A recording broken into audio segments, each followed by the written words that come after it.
প্রিয় ভাই ও বোনেরা, স্বাগতম আপনাকে হেদায়েতের রাস্তা চ্যানেলের পক্ষ থেকে। জুলুমকারীর শাস্তি দুনিয়াতেও দেখা যায়। মানুষ ভাবে যে জুলুম করল সে তো ভালোই আছে, এত অন্যায় করার পরও তার তো কিছুই হলো না। ভালো মানুষ কাঁদে, অন্যায়কারী হাসে। এ কেমন বিচার? এগুলো শয়তানের উইসপার, যাতে তুমি আল্লাহর বিচার নিয়ে সন্দেহ করো। কিন্তু কোরআন, হাদিস, ইতিহাস সব মিললে একটাই সত্য প্রকাশ করে: জুলুমহীন জীবন আল্লাহ কখনোই ছাড়েন না। জুলুমকারীর বিচার দুনিয়াতে শুরু হয় আর আখেরাতে শেষ হয়। আল্লাহর গুণগুলোর মধ্যে অন্যতম আল আদল, সর্বোচ্চ ন্যায় বিচারক।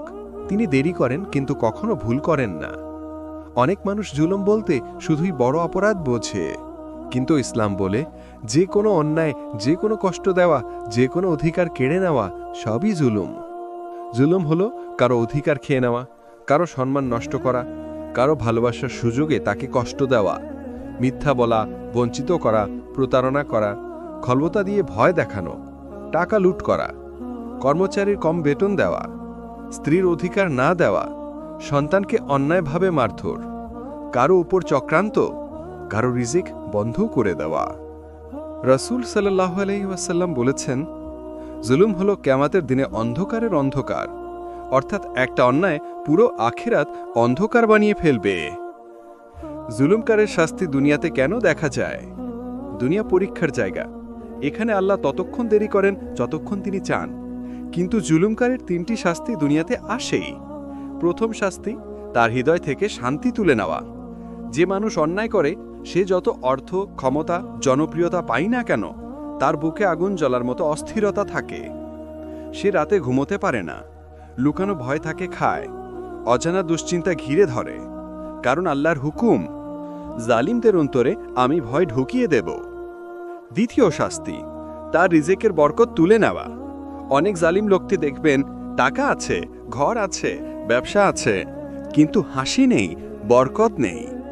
এই আয়াতে আল্লাহ বলেন, আল্লাহ যাদের চান তাদের রিজিক সংকুচিত করে দেন। বরকত ছাড়া রিজিক হলো শুকনো নদীর মতো, আছে কিন্তু চলে না। তৃতীয় শাস্তি, দুনিয়াতে লজ্জাজনক পরিণতি। কোরআনে আল্লাহ বারবার বলেছেন, জালিম জাতির ধ্বংস দুনিয়াতেই দেখানো হয়েছে। আদ, সামুদ, নমরুদ, কারুন, ফেরাউন, আবু জাহাল, সবাই তাদের জুলুমের কারণে ধ্বংস হয়েছে। এরা উদাহরণ, এরা সতর্ক বার্তা। আল্লাহ কাউকে ছাড়েন না। জুলুমকারী দোয়া আল্লাহ শোনেন না। রাসূল সাল্লাল্লাহু আলাইহি ওয়াসাল্লাম বলেছেন, জুলুমকারী ব্যক্তি দোয়া করলে আল্লাহ তা গ্রহণ করেন না। কেন জানেন? কারণ যে হৃদয় অন্যকে কাঁদায়, আল্লাহ তার চোখের পানি গ্রহণ করেন না। যেই হৃদয় অন্যের অধিকার খায়, তার ইবাদত আল্লাহর কাছে পৌঁছায় না। যে হাত মানুষকে ধাক্কা দেয়, তার হাত আল্লাহর দরজায় উঠলেও ফেরিয়ে দেওয়া হয়। সুতরাং জুলুমকারীর দুনিয়াই অন্ধকার, তার আখিরাত হলো ভয়ঙ্কর অন্ধকার। আল্লাহ জুলুমকারীর জন্য ফাঁদ তৈরি করেন। একটি হাদিস আছে, যে জুলুম করে আল্লাহ তার জন্য এমন ফাঁদ তৈরি করেন যেখান থেকে তার মুক্তি নেই। মানে সেই জন্যই পালাতেও চায়, পারে না। যেখানেই যায় বিপদ তাকে ধাওয়া করে। সেভাবে এটা কাকতালীয়, কিন্তু না, এটা আল্লাহর ন্যায় বিচার। জুলুমকারীর শাস্তি কখন আসে? জুলুমকারীর শাস্তি তিনভাবে আসে।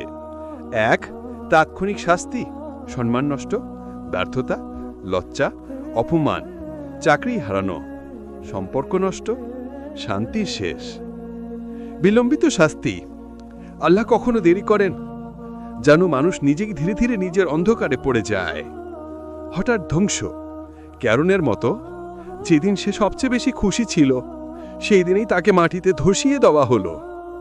আল্লাহর বিচার নিখুঁত, এক বিন্দু এদিকে আদিক হয় না। কেন আল্লাহ ভালো মানুষকে সময় দেন আর জুলুমকারীকে সুযোগ দেন?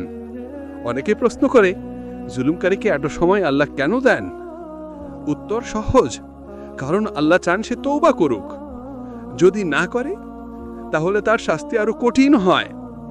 যেমন আবু জাহলের 40 বছর সময় দেওয়া হয়েছিল, কিন্তু সে বদলালো না। তাই বজারের ময়দানে তার মৃত্যু হলো লজ্জাজনকভাবে। অন্যদিকে ওমর বিন আল খাত্তাব রাদিয়াল্লাহু আনহু ইসলাম গ্রহণ করেন। আর পৃথিবীর শ্রেষ্ঠ ব্যক্তিত্বদের মধ্যে একজন হয়ে ওঠেন। জুলুমকারীর জন্য সময় সমান শাস্তির সূচনা, তওবার মানুষদের জন্য সময় সমান হেদায়েতের সূচক। মাজলুমের দোয়া আসমান ভেদ করে। রাসূল সাল্লাল্লাহু আলাইহি ওয়াসাল্লাম বলেছেন, মাজলুমের দোয়া আরশ পর্যন্ত পৌঁছে যায়। যে মানুষ রাতের অন্ধকারে কাঁদলো, যাকে কোনো মানুষ দেখতে পেল না, যে শুধু আল্লাহকে বলল, হে আল্লাহ তুমি বিচার করো, সেই দোয়া আকাশ ঠেলে ওপরে উঠে যায়। এ দোয়ার আর থামে না, এ দোয়া প্রত্যাখ্যিত হয় না, এ দোয়া ভুলে যাওয়া হয় না। যেদিন আল্লাহর হুকুম হয় সেই দিন বিচার নেমে আসে। দুনিয়ার বিচার হলো আখিরাতের বিচার শুরু হওয়া। দুনিয়ার শাস্তি আখিরাতের জন্য সতর্ক বার্তা। যে এখানে রেহাই পায় সেখানে পারবে না, যে এখানে ধরা পড়ে আখিরাতে আরো কঠোর ধরবে। আল্লাহ বলেন, জালিমদের আমি দুনিয়াতেও আখিরাতেও শাস্তি দেব।